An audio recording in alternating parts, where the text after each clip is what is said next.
Hi, my name is Laurie, and I struggle with bipolar disorder type 2 and borderline personality disorder. So I'm a little bit confused about how to title this video, because what I'm wanting to do is talk about how I feel when my mood changes. But I'm not wanting to talk about the actual mood change and how that feels. I want to talk about how I respond to it. And so, because I'm sure that if I struggle with this, other people do too. So let's say that I've had a couple of good days where I'm, pretty peaceful and happy and things are going well. And I go to bed that night, and the next day I wake up, agitated and angry, or I wake up depressed and crying. It's like I still to this day am surprised and shocked. It's like, oh no, what's happening? Why is this happening?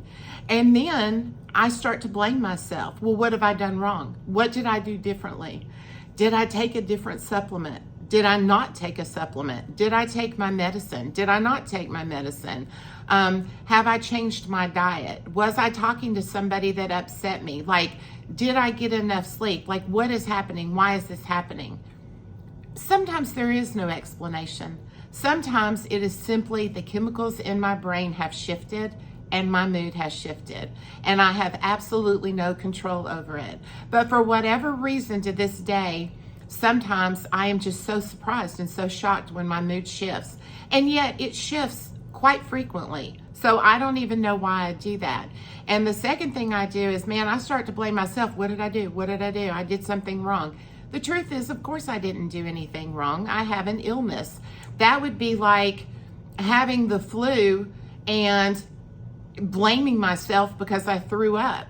And it's like, why did I do that? What did I do wrong? No, you didn't do anything wrong. You have the flu. That's a symptom of the flu, and it just happened.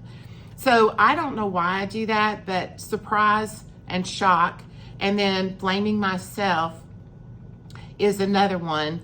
And then trying to figure out, well, what do I do? What can I do to fix this? What can I do? And sometimes I've done everything right. It's not about me being able to fix it. Sometimes I just have to bow my head, hunker down, and wait out the storm. That's just part of it. I am dealing with mental illness. It's chronic, it can be severe, and it's just something that I have to learn to accept. And after I've had the surprise and the shock and the blaming myself and what did I do wrong and freaking out, I usually will get to that point where I calm myself and say, hey, this is not your fault. This is something that happens. It's happened before. I don't know why you're overreacting to this. Let's just experience the feelings, go into coping mode, and do the things to learn to cope, because the symptoms are going to be there and they're not going to go away, and that's just that. Now, the other thing is being afraid of your own emotions. If you have these illnesses and you have ever experienced the really highs and the really lows, sometimes as you see that your symptoms are getting worse, there's a lot of fear in that. Being afraid of your emotions, knowing how high you can go and how low you can go, and knowing that you don't have control over those, that is really, really hard.